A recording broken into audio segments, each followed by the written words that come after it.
Hi everyone, I'm Lisa, a colour pencil artist, a mum and a huge lover of the natural world. I started this journey not just to draw what I see, but to really connect with the beauty of nature.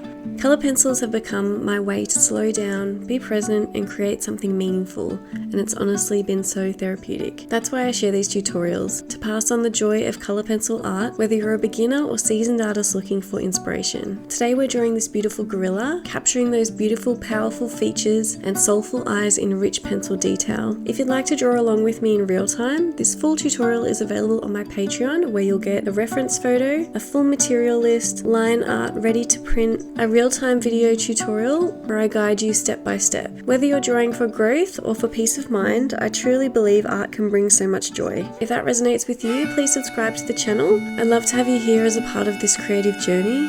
And don't forget to check out the link in the description to join me on Patreon. Let's get started and bring this incredible gorilla to life together.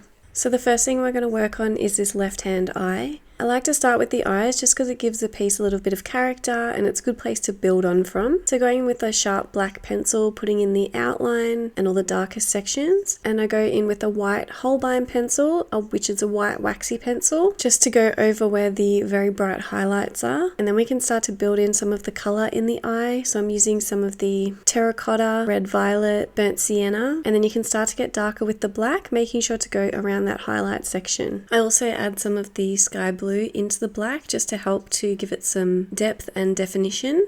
It's very rare that I will leave any black, just plain black. I usually always add some other colours.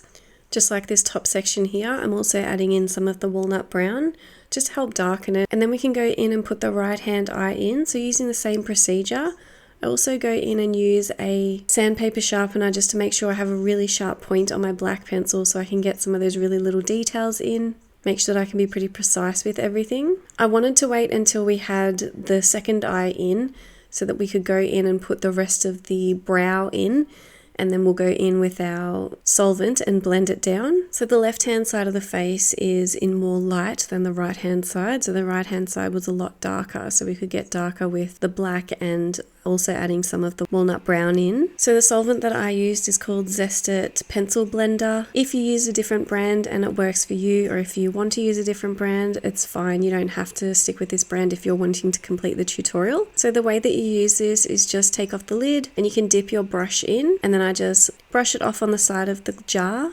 And if you want it any drier, you can always just put it on a bit of paper or wipe it off with your hand, and then go in and just really gently massage it in so that you're covering all of the tooth of the paper and mixing all of those colors together. So I'm not going into the eyes with any of this solvent, just over the black section. And then while we're waiting for that to dry, we can just move on to another section and continue going. So then we started to move under the eye, and this section is very tricky and you really need to make sure that you're paying attention to your reference photo to see where you can see all of the little wrinkles in the skin. For this section, I did use an embossing tool. And if you haven't used an embossing tool before, it's just like a sharp metal object that indents the paper. So when you go over with your pencil, you'll be able to see those little lines coming through the page. This is great for like whiskers or little hairs. So if you haven't used this sort of thing on a piece before, I really recommend having a turn on a bit of paper and just practicing to try and get used to the pressure that you need to use.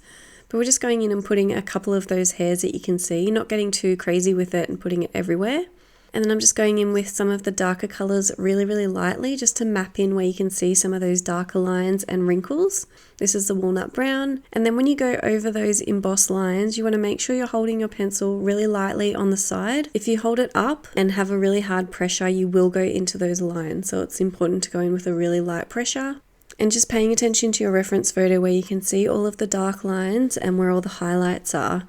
And then we can go over to the other side and continue completing this same sort of texture. And like I said before, this is a lot darker on the right hand side, so there's a lot more shadows to put in. I didn't use any of the solvent on this side, it's just blending with your pencils to make the page nice and smooth. And that's one of the great things about the tutorial. We go over all of this in real time as you go through the piece. So if it seems a bit confusing, it does get broken down. It is a lot easier in the tutorial.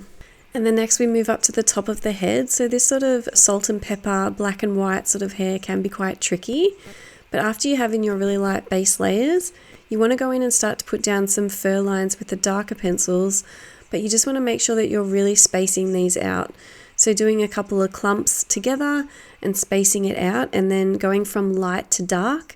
So starting with your lighter colors, putting those in, and then going in with your darker colors and building it all up. So you want to make sure that you can see some of that light fur coming through.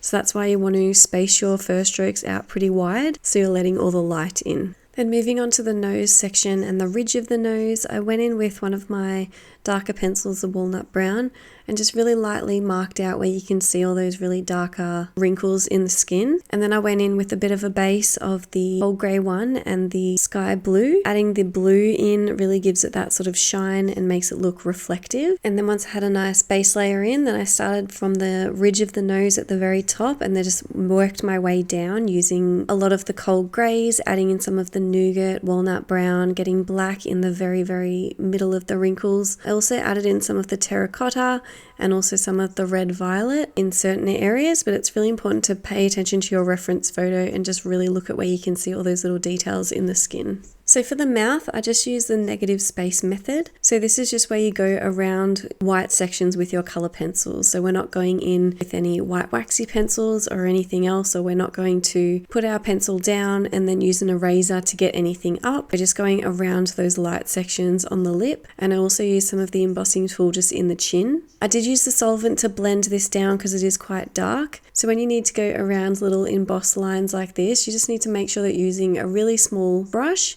You're just using the tip of the brush and just making sure you're not having too much solvent on your brush while you're blending it down. And then while we wait for one section to dry, we always move on to another section. So we're still working through the whole thing. So on the left-hand side is a little bit of the shoulder. And I explained to my Patreons on this one that we just want to go in with a really light pressure. So you're holding your pencil really far back, sort of towards the end, and just really glazing your pencil down on the page and building up the layers really, really lightly. I'm using a larger watercolor brush to blend all of the solvent down on this side as well, just so it covers more of the page. On the right hand side, even though it's really dark in here, there are some really light white hairs, so I did use the embossing tool to put a couple of those in. And then we're just using the same method we did on the left hand side, where we're holding our pencil really far back and we're just glazing down these colors. So even though this is a really black area, you don't want to go in with too hard a pressure, because if you do push too hard, you won't be able to get many layers down. And we want to make sure we have some of that brown coming through, and there are some light bits as well. And then once you go through with your solvent and blend it all down, you can go over with more layers. So you don't need to go down with a really hard pressure to start with to get a really black and dark value on your page.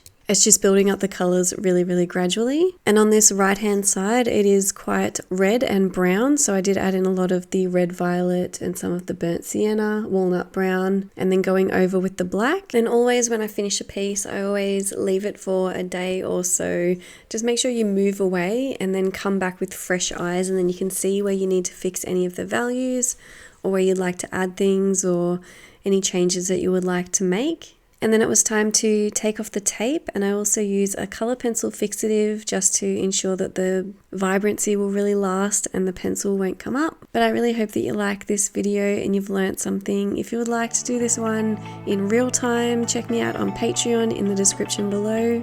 Let me know in the comments what you think of this one and what you would like to see next, and I'll see you in the next one. Thanks guys.